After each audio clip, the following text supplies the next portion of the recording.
¿Qué pasa, Resistencia? Soy de Roticier.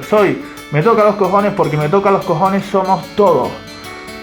Otro vídeo defensivo. Quiero criticar en este caso a gente como Nauterplay, a gente como El Justiciero, a gente como David Sáez, porque están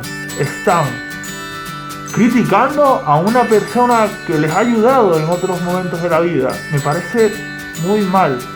No voy a decir ni malas palabras ni voy a insultar.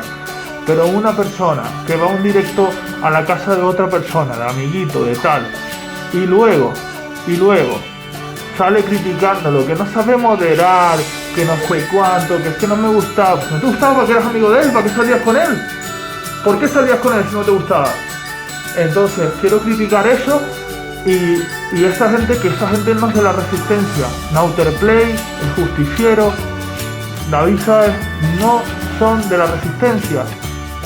Eran conocidos, pero no eran de la Resistencia. O sea, son personas que lo han traicionado ahora.